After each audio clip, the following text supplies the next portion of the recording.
আইয়ামে বীজের রোজার ফজিলত জানতে চাই। আইয়ামে বীজ বলা হয় চাঁদের 13, 14 এবং 15 তারিখের এই দিনগুলোকে। এই দিনগুলোতে প্রত্যেক মাসের এই দিনগুলোতে রোজা রাখা সুন্নাত। নবী করিম সাল্লাল্লাহু আলাইহি ওয়াসাল্লাম বেশ গুরুত্বের সাথে এই দিনগুলো রোজা রাখতেন এবং সাহাবায়ে কেরামকে, আবু হুরায়রা রাদিয়াল্লাহু তাআলা আনহুকে, আবু যর গিফারি রাদিয়াল্লাহু তাআলা আনহুকে, বিভিন্ন সাহাবীকে তিনি ওসিয়ত করেছেন রীতিমতো এই দিনগুলোতে রোজা রাখার ব্যাপারে। সহিহ বুখারীতে একটা হাদিস রয়েছে, আব্দুল্লাহ ইবনে আমর ইবনে আস রাদিয়াল্লাহু তাআলা আনহু থেকে বর্ণিত হয়েছে, নবী সাল্লাল্লাহু আলাইহি ওয়াসাল্লাম ইরশাদ করেছেন, প্রত্যেক মাসে 3টা রোজা, এর কারণে তুমি যে সওয়াব পাবে, এর কারণে আল্লাহ তাআলা তোমাকে প্রত্যেক সওয়াবকে 10 গুণ বাড়িয়ে দিবেন। এবং এই দিনগুলো রোজা রাখা আর সারা বছর রোজা রাখা সমান। অর্থাৎ প্রতি মাসে 3 দিন করে রোজা রাখলে ইনশাআল্লাহ বিইذনিল্লাহ সারা মাস রোজা রাখার সওয়াব হবে। এভাবে 3 দিন করে নিয়মিত রাখলে সারা বছর রোজা রাখার সওয়াব পাওয়া যাবে।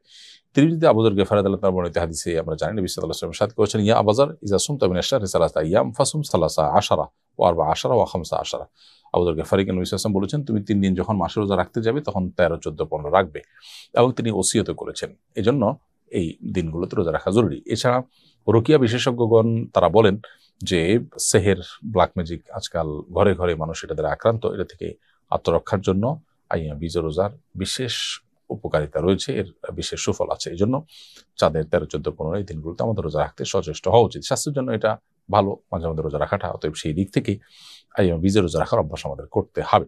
আমি ইন্ডিয়া থেকে বলছি, আমার স্ত্রী আমার কোনো কথা শোনে না, সে আপনার লাইভের নিয়মিত শ্রোতা, তাকে কিছু উপদেশ দিন। ভাই, স্ত্রীকে এবং আপনাকে উভয়কে আমি উপদেশ দিচ্ছি, আল্লাহকে ভয় করে চলুন।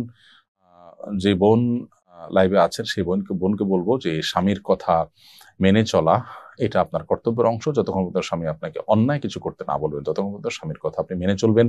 নিজের মনের বিরুদ্ধে, ইচ্ছার বিরুদ্ধেও যদি আপনি কাজটি করেন, ইনশাআল্লাহ বিইذনিল্লাহ আল্লাহ তাআলা আপনাকে বিনিময় দান করবেন। আজকের পৃথিবীতে তথাকথিত নারীবাদের নামে আমাদের বোনদেরকে নানাভাবে প্ররোচিত করে তাদেরকে স্বামীদের অবাধ্য করা হচ্ছে বা সংসার গুলোকে ভেঙে খানখান করে দেওয়া হচ্ছে। আমরা শয়তানের সে সমস্ত ফাঁদে পা দেওয়া উচিত নয়।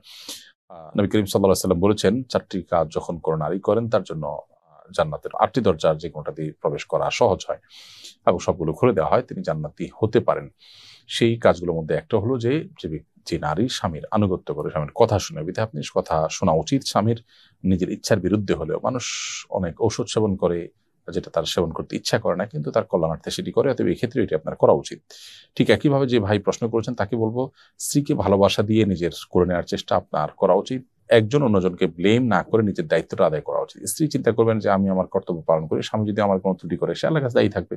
আবার স্বামীরও উচিত দেখা যে আমি আমার স্ত্রীর প্রতি যে ভালোবাসা এবং সুন্দরভাবে দিন যাপন করা সেটি আমি করছি কিনা। সেটি আমি করে থাকলে আল্লাহর কাছে আমি দায়মুক্ত থাকবো। আর তিনি যদি কোনো ত্রুটি করে থাকেন তার জন্য তিনি আল্লাহর কাছে দায়ী থাকবেন। এই জন্য আমরা যতটা না অধিকার সচেতন হব তার চেয়ে বেশি কর্তব্য সচেতন হব। এখানে দেখুন, স্বামী তার স্ত্রীর কাছে আশা করছেন যে স্ত্রী স্বামীর কথা শুনবেন। তার মানে কি, আমরা অন্যের ডিউটিটি নিয়ে বেশি পেরেশান। আমার কর্তব্যটি নিয়ে আমি ভাববো প্রত্যেকটা মানুষই তার জায়গা থেকে করবেন। তো জীবন আছেন তাকে আমি অনুরোধ করছি, তিনি স্বামীর অন্যায় নয় এমন কথা শুনে চলার চেষ্টা করবেন। এর মাধ্যমে আল্লাহ তার উপর সন্তুষ্ট এবং জান্নাতে যাওয়ার পথ তার সুগম হবে। আর স্বামীরও উচিত স্ত্রীর কর্তব্যের কথা চিন্তা যতটুকু করবেন তার সাথে নিজের কর্তব্য সঠিকভাবে আদায় করার চিন্তা করবেন। কারণ আল্লাহর কাছে স্ত্রী যদি আমার কথা না শোনেন, আমার তো কোনো দায় নেই, কিন্তু আমার যেটুকু দায় আছে সেটুকুর জায়গাতে আমি যেন পরিষ্কার থেকে সেই চেষ্টা করতে হবে। আমি আমার ব্যবসার প্রচারের জন্য একজন মার্কেটার নিয়োগ দিতে চাই, যে আমার পেজের পোস্টগুলো বিভিন্ন গ্রুপে শেয়ার করবে এবং মানুষকে আমার পণ্য সম্পর্কে জানাবে। সে রিয়েল আইডি বা ফেক আইডি দুইভাবেই কাজ করতে পারে।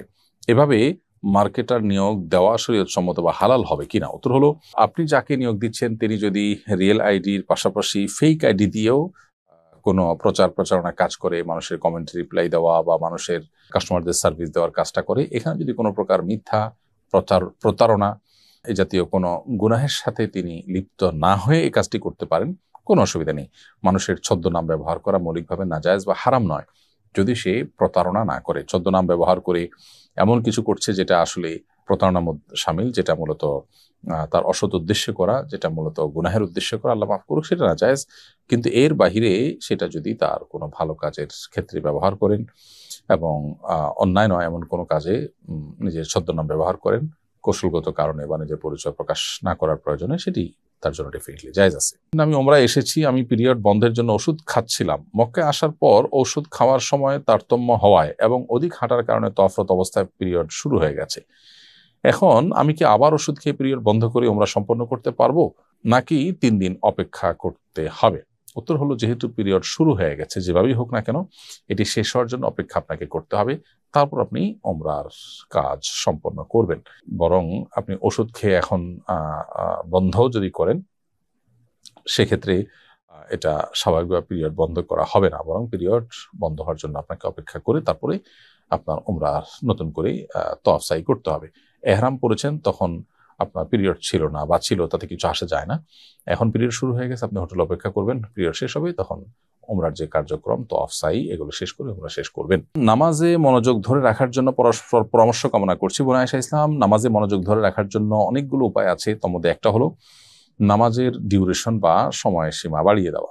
আপনি যেই নামাজ পড়তে 2 মিনিট বা 3 মিনিট লাগছে আপনার, সেই নামাজ পড়তে আপনি ডাবল সময় 5 থেকে 6 মিনিট 7 মিনিট ব্যয় করুন। যে নামাজ পড়তে আপনার 10 মিনিট লাগছে 4 রাকাত বিশিষ্ট নামাজ, সেটা পড়তে আপনি 15 মিনিট লাগানোর চেষ্টা করুন। ইনশাআল্লাহ দেখবেন নামাজের প্রতি মনোযোগ বাড়ছে। রুকুতে আপনি সচরাচর যে পরিমাণ সময় দেন তার চেয়ে বেশি সময় দেওয়ার চেষ্টা করেন। রুকু থেকে উঠে যে পরিমাণ অপেক্ষা করেন তার চেয়ে বেশি অপেক্ষা করেন। এভাবে আপনার নামাজের সময়সীমাকে বাড়িয়ে দিলে ইনশাআল্লাহ বিদিনিল্লাহ আপনার নামাজের প্রতি মনোযোগ বাড়বে।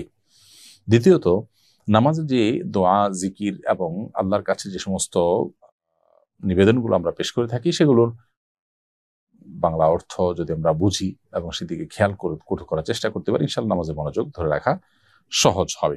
সিজদা অবস্থায় ফ্লোর থেকে পা উঠে গেলে নামাজ কি ভেঙে যাবে?